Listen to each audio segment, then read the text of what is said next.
ગોપીઓને પોતાની ગુરુ ભક્તિ માર્ગમાં આચાર્ય માનીને આજે પણ વૃંદાવનમાં ગોપીશ્વર મહાદેવના રૂપમાં બેઠા છે. ભગવાન શંકર. ગોપીઓને ભગવાન કૃષ્ણ પ્રત્યે શું પ્રેમ હતો, એ ગોપીઓના પ્રેમની ચર્ચા સાંભળીને જ ભગવાન કૃષ્ણ છે જગન્નાથ થઈ ગયા. કાલ તમે કથા સાંભળી. એક તમને નાની એવી ઘટના સંભળાવું. વ્રજની એક ગોપી હતી. ઘરે એક દિવસ ગાય દોહવા માટે બેઠી. અને જ સમયે બગોણામાં દોહન કરતી હતી તો કૃષ્ણ આવે છે. અરે ગોપી, મને ભૂખ લાગી છે, મને દૂધ આપને થોડું. અરે લાલા, તો તારે દૂધ પીવું છે, મુખ ફાડ, હું સીધી જ દૂધની ધારા તારા મુખમાં આવવા દઉં. તો એ ગોપી ગાયનું દોહન કરતી સીધી જ ગોપાલ બાજુ પિચકારી જવા દે છે દૂધની. થોડી વાર એવી રીતે થયું. એની સાસુએ જોરથી બૂમ પાડી, એ ગોપી શું કરે છો? તું ભાન ભૂલી ગઈ છો? દૂધ નીચે શું કામ ઢોળે છો? ઓલી ગોપી, મેં કે ત્યારે જોયું ત્યારે મને ખબર પડી કે ત્યાં કોઈ કૃષ્ણ છે જ નહીં. મારી કલ્પનાનો કૃષ્ણ, ભાવનામાં કૃષ્ણ એટલા ડૂબેલા રહેતા કે ગોપીઓને બધે કૃષ્ણ જ દેખાતા. આ ઘટના ગોપી નારદજીને કહે છે. નારદજી એક વખત વૃંદાવનમાંથી નીકળ્યા તો યમુનાજીના તટ ઉપર ગોપી બેઠી છે, ટટ્ટાર શરીર રાખીને યોગની મુદ્રામાં. નારદજીને નવાઈ લાગી કે આ ગોપી અહીંયા કોઈ યોગ ગુરુ આવી ગયા કે આને યોગ શીખવાડીને વહી ગયા. તો નારદજી કહે છે, અરે ગોપી, તું આ શું કરે છો? અરે નારદજી, હું યોગ કરું છું. કેમ?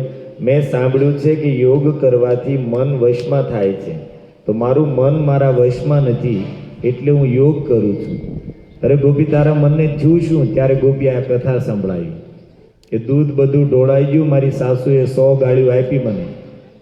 ઊભી ઊભી મારું મોઢું શું જોવે છો? જ્યાં હવે ધાન ઘરમાં નથી, ધાન કૂટ. તો ગોપી કે હું ધાન કૂટવા માટે ગઈ, ધાન કૂટતી હતી ત્યાં કનૈયો આવ્યો. અરે ગોપી, લાવ હું તને મદદ કરું. અરે લાલા ચાલ. અને મને ધાન કૂટાવા માંડ્યો. લાલો ધાન કૂટે છે ને હું એને ઊભી ઊભી જોઉં છું. ત્યાં મારી સાસુએ બૂમ પાડે, એ ગોપી, તું પાગલ થઈ ગઈ છો? કોની સાથે બડબડ કરે છો? ના ધાન કૂટતી નથી, ઊભી છો. ત્યારે કે મને સમજાણું કરે, ત્યાં તો કોઈ કૃષ્ણ છે જ નહીં. મારી કલ્પના, મારી ભાવનાના કૃષ્ણ સાથે હું વાતો કરતી. હવે કેવું, બૂબુ મારું મોઢું નથી જોવું, જા યમુનાજીથી પાણી ભરી આવી. તો એ કેવું મટકું લઈને અહીંયા પાણી ભરવા માટે આવી. ગોપી કહે છે, પાણી ભર્યું, યમુનાજીનું મટકું ઊંચકું ભારે હતું. એવામાં કનૈયો આવ્યો. અરે ગોપી, લાવ હું તને મદદ કરું, તને મટકું માથે ચડાવરાવું. ચાલ લાલા લા. અને આવ્યો ને એને મટકું ઉચકાયું. મને થોડું મટકું ઉચક્યું, ત્યાં મટકું ધડામ કરતું પડ્યું, ફૂટી ગયું. નારદજી, કારણ કે કોઈ ઉચકાવા વાળું હતું જ નહીં. મારી કલ્પનાનો, ભાવનાનો કૃષ્ણ હતો. આ મટકું મારી સાસુનું વિવાહ વખતનું હતું ને હવે હું એમનામ ઘરે જઈશ તો મને 1000 ગાળ્યું દઈશ. અને નારદજી આમ નામ રહેશે તો મને લાગે છે કે મારી સાસુ મને ઘરે કાઢી મૂકશે. એટલા માટે નારદજી, હું યોગ કરું છું. મેં સાંભળ્યું છે કે યોગ કરવાથી મન વશમાં થાય છે, તો હું પ્રયાસ કરું છું કે આ કૃષ્ણ કોઈ રીતે કનૈયો મારા મનમાંથી નીકળી જાય તો હું ઘરના કામ કરી શકું. શું કહે છે? કૃષ્ણ મારા મનમાંથી નીકળે તો મારાથી કંઈક સંસારના ઘરના કાર્ય થાય. એક ક્ષણ માટે કનૈયો મારી બુદ્ધિમાંથી ખસતો નથી. નારદજી પગમાં પડી ગયા. આજ સુધી જગતમાં જ્યાં ગયો, મોટા મોટા ઋષિઓ, સંતો, સાધારણ લોકોની વાત જવા દો, મોટા મોટા ઋષિઓ, સંતો, મહાપુરુષનો એક જ પ્રશ્ન, મન ભગવાનમાં કેમ લાગે? અને ધન્ય છે આ ગોપી જે મનને ભગવાનમાંથી હટાવવાનો પ્રયાસ કરે છે. આ છે ગોપીઓનો પ્રેમ. આપણે ત્રાસ ચાલુ થાય ને એ હાલો કરીને ચાલુ કરી એટલે આપણને એમ થાય ગોપી થઈ ગયા. ગોપી એમ ન થાય. ગોપી થવા માટે ગોપીઓનું સમર્પણ જો. યાસામ દુસ્ત્યજમ હિત્વાર્ય પથમ. ગોપીઓએ ભગવાન કૃષ્ણ માટે પોતાનો ધર્મ છોડ્યો, પોતાનો પરિવાર છોડ્યો, પતિ ઇત્યાદિ છોડ્યા, લોક લજ્જા છોડી, પોતાનો લોક ધર્મ છોડ્યો, બધું જ કૃષ્ણ માટે છોડ્યું. ભગવાનને પામવા હોય, ઠાકોરજીને પ્રેમ કરવા હોય તો એની માટે કંઈક છોડવું પડશે. જગતમાં કોઈ પણ મહાપુરુષો થયા હોય, જેણે આ જગતમાં કંઈક કર્યું છે, એણે કંઈક છોડ્યું છે. પૈસા જેવી સામાન્ય વસ્તુ કમાવા માટે લોકો પોતાના માવતરને, પોતાના ઘરને છોડીને વિદેશોમાં ભટકે છે. તો ઠાકોરજીને પામવા હોય તો આપણને એમ હોય કે આરામથી ખાતા પીતા ને મોજ કરતા કરતા પામી લઈશું. તો ગોપીઓનો ભાવ બહુ ઊંચી વાત છે. અને ગોપીઓમાં પણ સૌથી શ્રેષ્ઠ ગોપીઓની ગુરુ છે રાધા રાણી. રાધા રાણીના પ્રેમ વિશે ચર્ચા કરવી બહુ મુશ્કેલ વાત છે. સુખદેવજી ભાગવતમાં રાધા નામ નથી બોલ્યા. સુખદેવજી કોણ છે જાણો છો તમે? જેના મુખથી આપણે કથા ભાગવત સાંભળીએ છીએ. લીલા શુકોસો વૃષભાનુજાયા પવિત્ર ચંચુ પ્રિય ચુંબનેન એકાંતિનોય રહસ્ય પાઠી ગોલોક પ્રસાદે સદા નિવાસી. ગોલોકમાં રાધા રાણીનો સુખ છે. એનો કહેવાય ને, આપણી પાસે જેમ મોબાઈલ હોય ને એમ રાધા રાણીનો સુખ અર્થાત પોપટ છે, જે રાધા રાણીને કૃષ્ણના સમાચારો સંભળાવીને પ્રસન્ન કરે છે. અને એટલો પ્રિય સુખ છે, રાધા રાણી પોતાના અધરોથી એને ચુંબન કરે છે. અને સુખને કહે છે કે સુખ, તું પૃથ્વી ઉપર જા, સંસારના જીવોને કૃષ્ણ કથા આપીને કૃષ્ણના ભજનમાં લગાડ. આ સંસારના જીવો ભગવાન કૃષ્ણથી વિમુખ થઈને ભટકી રહ્યા છે, એને તું કૃષ્ણ કથા દ્વારા કૃષ્ણની સન્મુખ કર, એની ભક્તિમાં લગાડ. ત્યારે જ સંસારમાંથી મુક્ત થઈને આ ધામમાં આવશે. તો રાધા રાણીનો જે સુખ છે એ જ નીચે પૃથ્વી ઉપર સુખદેવના રૂપમાં આવ્યા છે. સુખદેવજી કોઈ સાધારણ નથી. ગોલોકથી રાધા રાણીએ મોકલેલા સુખ છે. અને રાધા રાણી એની ગુરુ છે. એટલા માટે ભાગવતમાં સુખદેવજી એક પણ વખત સ્પષ્ટ શબ્દમાં રાધા નથી બોલ્યા. આડકતરી રીતે તો વર્ણન કર્યું છે, પણ સ્પષ્ટ રાધા નથી બોલ્યા. કેમ?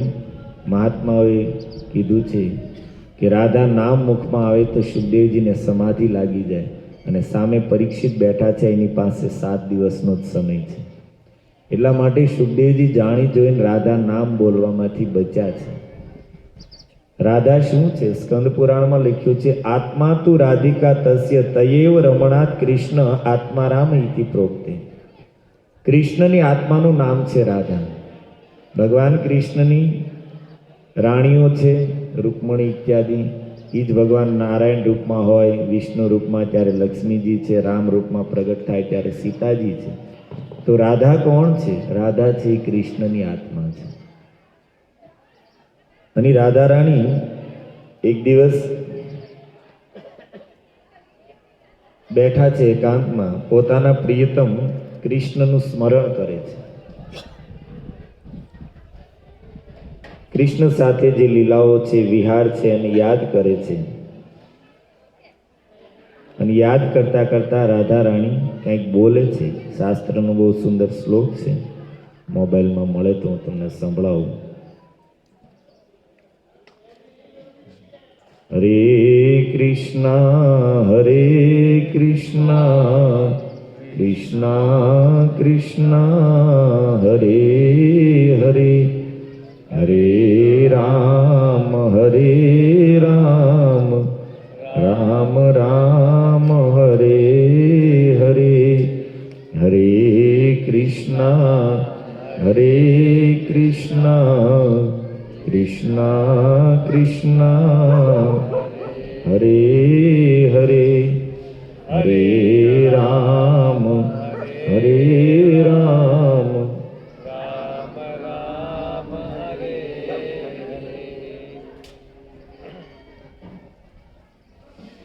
નહીં મળે. તમારા ભાગ્યમાં સાંભળવાનું નહીં લખ્યું હોય, આ મળી ગયું. ભાગ ખુલી ગયા તમારા.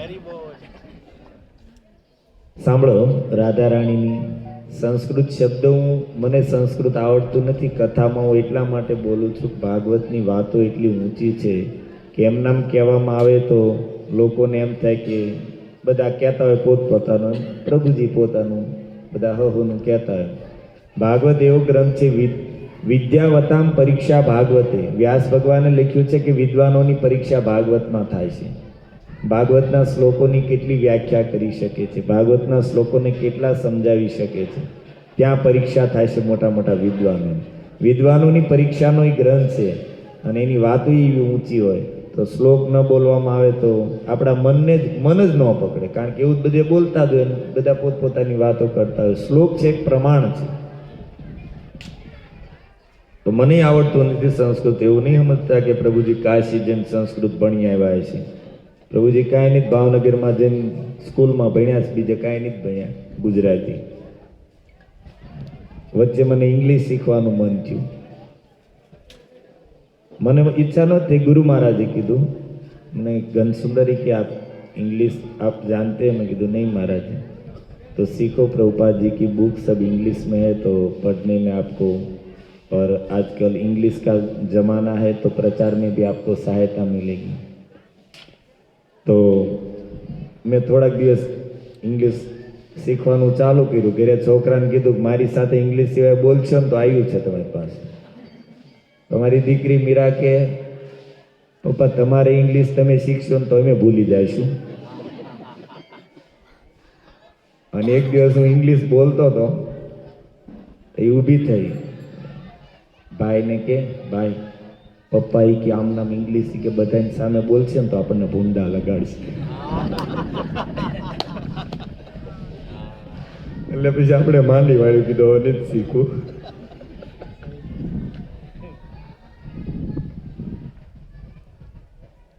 એકદા કૃષ્ણ વિરહાદ ધ્યાયંતી પ્રિય સંગમ.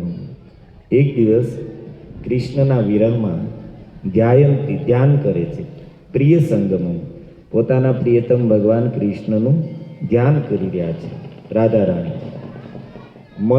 મનથી પ્રિયતમનું ધ્યાન કરી રહ્યા છે અને વાષ્પ નિરાશાતમ આંખમાં વિરહથી આંસુ વહી રહ્યા છે. અને જલપંથી ઇદમ મુહુર્મુહુર અને મુખથી વારંવાર બોલી રહ્યા છે.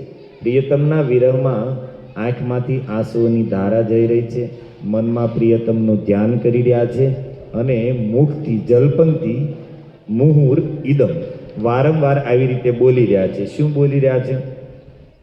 હરે કૃષ્ણ કૃષ્ણ કૃષ્ણ હરે હરે, હરે રામ રામ રામ હરે હરે. યાની નામાની વિરહે જજાપ વાર્ષ ભાનવી. પ્રિયતમના વિરહમાં યાની નામાની આ નામોનું જજાપ જાપ કરતા કોણ? વાર્ષ ભાનવી. રાધા રાણીના પિતાનું નામ છે વૃષભાનુ અને વૃષભાનુની પુત્રી હોવાને કારણે રાધા રાણીનું એક નામ છે વાર્ષ ભાનવી. પ્રભુપાદ મહારાજના ગુરુ ભક્તિ સિદ્ધાંત સરસ્વતી ઠાકુરનો આજ તિરોભાવ દિવસ છે. સંતોના જન્મદિવસનો બહુ મહિમા હોય, પણ એની કરતાં પણ વિશેષ મહિમા એના તિરોભાવનો હોય, જે દિવસે ભગવત ધામમાં ગયા હોય. કેમ? કારણ કે આ જગતને કંઈક દઈને ગયા છે. એટલા માટે સંતોના જન્મદિવસ હોય એને ઉત્સવ કહેવામાં આવે અને તિરોભાવ દિવસ હોય ને એને મહોત્સવ કહેવામાં આવે. તો એની જ્યારે દીક્ષા લીધી ભક્તિ સિદ્ધાંત મહારાજે ગૌર કિશોરદાસ બાબા પાસે, તો નામ આપ્યું વાર્ષ ભાનવી દેવી દયિત. વાર્ષ ભાનવી દેવી અર્થાત વૃષભાનુની પુત્રી રાધા રાણી અને દયિત અર્થાત એના પ્રિય, એવું નામ આપ્યું વાર્ષ ભાનવી દેવી દયિત. તો અહીંયા કહે છે યાની નામાની વિરહે જજાપ વાર્ષ ભાનવી. આ નામોને વૃષભાનુ નંદની રાધા રાણી વિરહમાં પ્રિયતમને યાદ કરીને જપતા હતા.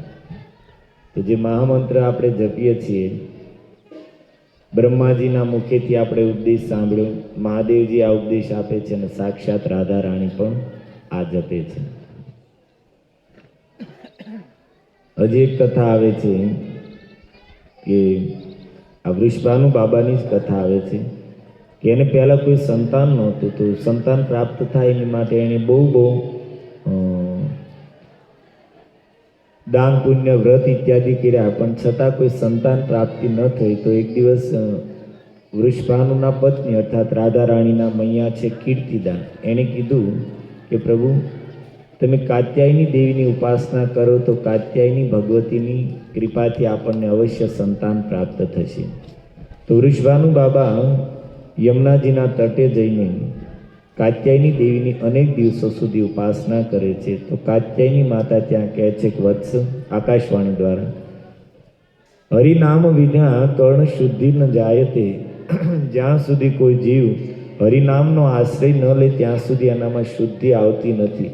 અને અશુદ્ધ અવસ્થામાં કોઈ પણ મંત્ર જપે તો એ મંત્ર ક્યારેય પણ ફલીભૂત નહીં થાય, અર્થાત એને ફળ દેવાવાળો નહીં બને. એટલા માટે સૌથી પહેલાં તમે યોગ્ય સંત પાસે જઈને હરિનામની દીક્ષા લ્યો અને હરિનામનો આશ્રય લ્યો. ભગવતી કાત્યાયનીના કહેવાથી વૃષભાનુ બાબા ત્યાં એક ક્રતુમુનિ કરીને ઋષિ હતા, એની પાસે ગયા અને ક્રતુમુનિએ વૃષભાનુ બાબાને મહામંત્ર આપ્યો છે. અને મહામંત્ર જપતા જપતા સાક્ષાત ભગવતી કાત્યાયની સામે પ્રગટ થઈ ગયા. કાત્યાયની દેવીનો મંત્ર નથી જપ્યો, જપતા હતા મહામંત્રને, પ્રગટ થયા કાત્યાયની, અને પછી એના આશીર્વાદથી એની રાધા રાણીનો જન્મ થયો. તો એટલા માટે તમને વારંવાર તમને એમ થાય કે આ રાસ લેવાનો હોય તો એ મહામંત્ર ચાલુ કરે, ને ધૂન બોલવાની હોય તો એ મહામંત્ર ચાલુ કરે, ને ગમે એવું આનું બીજું આવડતું નહીં. આવડે છે, અમારા પ્રભુજીને જોયું ને કેટલું કેવું શીખી જાય. મોબાઈલમાં સંગીત વગાડે અને માઇક્રોફોનમાં ગાય. પણ મહામંત્ર એટલા માટે ગાવામાં આવે છે કે શ્રેષ્ઠ શ્રેષ્ઠ પુરુષોએ આનો આશ્રય લીધો છે. તો તમે લોકોએ માળા લીધી છે તો બસ પ્રાર્થના છે કે અત્યારે તો તમે માળા કરશો જ, કારણ કે ભગવાનની કથાનો મહિમા પ્રભાવ એવો હોય કે એણે અત્યારે તમારા મનને પકડી લીધું છે. પણ એ પકડ રહેશે 15 મહિના 2 મહિના પછી, અને પછી ભૂલી જાય છે, કથાનો પાવર ઉતરી જાય છે. એટલે માળા આ સ્પીકર લટકે છે ને એમ ઘરમાં ખૂટે લટકેલી રહેશે.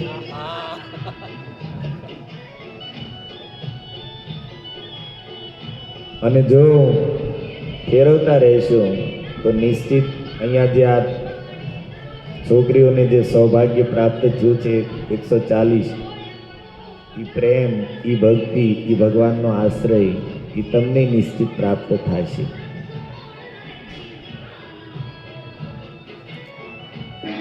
હરે કૃષ્ણ કૃષ્ણ કૃષ્ણ હરે હરે. તો બહુ સૌભાગ્ય કહેવાય કે ભાઈ અહીંયા કચ્છની ભૂમિમાં આવું સ્થાન પણ છે કે જે છોકરીઓએ સાક્ષાત ભગવાનને ઢોલિયાના રૂપમાં પ્રાપ્ત કર્યા. મહાત્મા કહેતા હતા કે ઠાકોરજી ઢોલ વગાડતા હતા અને બધી ગોપીઓ રાસ કરતી હતી. 3 દિવસ માટે રાસ કર્યો. આ સ્થાન હું હમણાં અમારા પ્રભુજીને કહેતો હતો કે આ સ્થાન અહીંયા છે.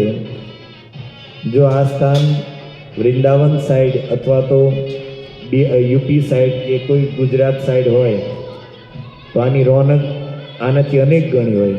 જ્યાં કૃષ્ણ ભક્તિ હોય ત્યાં જો આવું સ્થાન હોય તો લોકો ઉમટી પડે. પણ અહીંયા મેં જોયું કે પ્રાય દેવીજીને માનવાવાળા જ વધારે લોકો છે. ભગવાનની આરાધનાથી બહુ દૂર હોય એવું લાગે છે. બધાના ઘરમાં, બધા ગાડીઓમાં, ઘરમાં બધે દ્રશ્ય જોઈએ એટલે આપણને ખબર પડે કે ભાઈ અહીંયા કઈ રીતની ઉપાસના આરાધના હશે. પણ વૈષ્ણવ સ્થાન હોય અને ત્યાં જો આવી રીતે કોઈ ઘટના બનેલી હોય તો એની રોનક આખી અલગ હોય. પણ છતાં આપણે ભાગ્યશાળી છીએ કે આવા પવિત્ર સ્થાને આવ્યા કે જ્યાં આ કળિયુગમાં ભગવાને રાસ કર્યો છે. અને ગોપીઓ, એ છોકરીઓ, હવે તો એને ગોપીઓ જ કહેવાય, એના દર્શન કર્યા. અદ્ભુત દ્રશ્ય છે. આવું તો પહેલી વખત જોયું કે કેટલી 108 છે કે 140 ને પણ અંદર ઓલા મૂર્તિઓ છે 108 છે એમ કોઈ કહેતું હતું. 140 જ છે ને? હા, ભરતભાઈ જ કહેતા હતા 108 છે એવું કંઈ. જે હોય પણ બહુ સુંદર. 140 છે. હા, 40.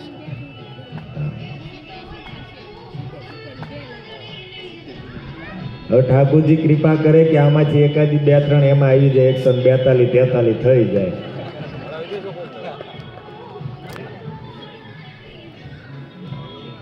આ બધી આ ઈ જ છે ને પથ્થરો. એ કહેતા હતા મહાત્મા કે જ્યાં જ્યાં જે ગોપીઓ પૃથ્વીમાં સમાઈ ગઈ ત્યાં ત્યાં આ પથ્થર રાખેલા છે. હા, અહીંયા છે. આ બધા સ્થાનમાં જેટલા આપણે પ્રણામ કરીએ, જેટલું ત્યાં બેસીએ એટલું ઓછું છે. આવા પવિત્ર સ્થાનોમાં બેસવાથી પણ પાપ દૂર ભાગે, ભગવાનની કૃપા મળે. આ સાક્ષાત વ્રજભૂમિ જ છે. ક્યાં તમે વૃંદાવનમાં જઈને બેસ્યો? હમણાં વૃંદાવનનો મહિમા કીધો. વ્રજ શું છે? જ્યાં ગોપીઓ છે, જ્યાં ભગવાન છે, એ વ્રજ છે. તો એ આ વ્રજની ભૂમિ જ છે. અને કાલે તમને કથામાં કીધું હતું કે શંકરાચાર્ય વૃંદાવનમાં ગયા તો એ પણ ભૂમિ ઉપર બેસી ગયા. તો તમે ભાગ્યશાળી છો કે આ કળિયુગમાં વ્રજભૂમિમાં આ ધૂળની અંદર બેઠા છો.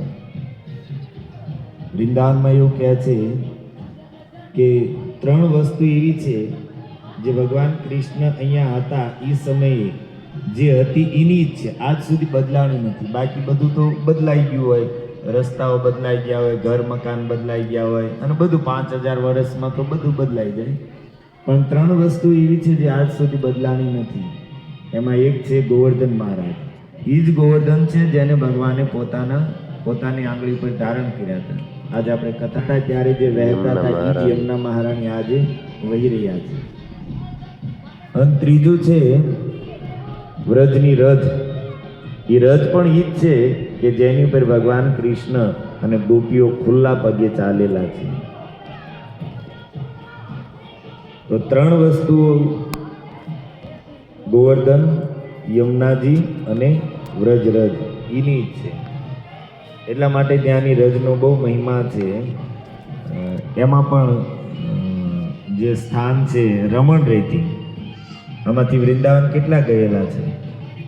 ઘણા ગયેલા છે. બાકી છે નહીં તે ક્યાં ગયા ભરત પ્રભુ? પ્રસાદની વ્યવસ્થા કરે છે. એને કે આ બધાને ભરતભાઈ એપ્રિલમાં બધાને ભરત પ્રભુ કહે છે વૃંદાવન લઈ જવાના છે. છોકરાઓને વેકેશન હોય ત્યારે પ્રભુજી કહે છે ગોઠવીએ તો બધા જઈ શકો. તો એક વખત પાવન ધામમાં જાઓ. આજે ગોપીઓની આપણે વાતો સાંભળી કે ગોપીઓ શું હતી ત્યાં જાય છે તો ખબર પડશે. અને વિશેષ માતાઓને બહુ મજા આવે, કારણ કે એ ભૂમિમાં જઈને રાસ લેવાનો જ હોય. માતાઓને વધારે અનુકૂળ સ્થાન છે. તો હા, હું શું કહેતો હતો તમને? હા, વૃંદાવનની વાત. એ ભૂમિમાં જઈને રજમાં તમે બેસો. હા, રમણ રીતિની વાત કરતો હતો. જ્યાં કૃષ્ણ બલરામ ગાયો ચરાવવા માટે જતા તો એ પવિત્ર સ્થાનમાં સખાઓ સાથે રમતા. અને બાળકો ધૂળ ભાળે એટલે પછી તો, અને ઠાકોરજી તો બાળ લીલા કરે છે, તો એ જ અનુસાર એ ત્યાં લીલાઓ કરતા. તો આજે પણ જે લોકો રમણ રેતીમાં ગયા હોય તો ત્યાં આખી રેતી જ છે. આપણે કહે ને રફો, શું કે આ રીતનું. અને બધા મોટા મોટા સંતો સંન્યાસીઓ જાય તો નાના બાળકોને જેમ ધૂળમાં આળોટતા હોય ને એકબીજા ધૂળની અંદર દાટતા હોય. અમારા એક પ્રભુજી છે, ભરત પ્રભુએ બહુ આગ્રહ કર્યો અહીંયા કથામાં આવવાનો, પણ પ્રભુજીને કામ હતું એટલે ન આવી. કે આવ્યો હોત તો તમને મજા આવે. હાવ સુકાઈ ગયેલા છે, 95 કિલો વજન છે ખાલી. મારે પરમ પ્રકાશ પ્રભુ એ ત્યાં જાય ને એટલે એ ભૂલી જાય, ભાન ભૂલી જાય.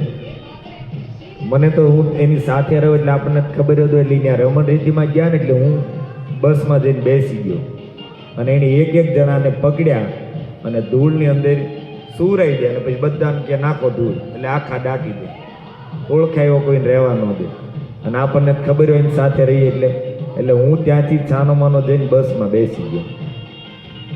પેલો ખેસ હોય ને એ આખો ધૂળનો ત્યાંથી રમણ રીતિમાં ધૂળનો ભરીને આવ્યા ટીંગા ખંભે નાખીને પોટકું ઓડું મોટું કરીને અને બસમાં બેઠો હતો ત્યાં જ માથે સીધો આવવા દીધો. તો વ્રજ ભૂમિમાં જવું એક આનંદ અને સુખની વાત છે, પણ તમે કચ્છના લોકો ભાગ્યશાળી છો કે અહીંયા ઘર આંગણે તમારે આવું સુંદર સ્થાન છે. તો ક્યારેક પિકનિક જેવું ગોઠવવું જોઈએ.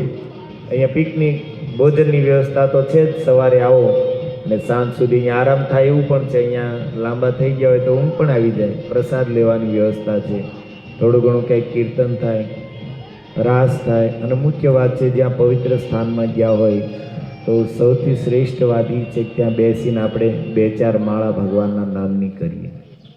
કારણ કે બાકી બધું આપણે કરીએ થોડું ઘણું આનંદ મંગલ, થોડું ઘણું મનોરંજન જેવું થઈ જાય. આપણી ચેતના એટલી ઊંચી નથી કે આપણે રાસ રમતા હોય તો આપણી ભાવના રાસની હોય. આપણે તો એક ખાલી આનંદ ખાતર લેવા પૂરતા લેતા હોઈએ.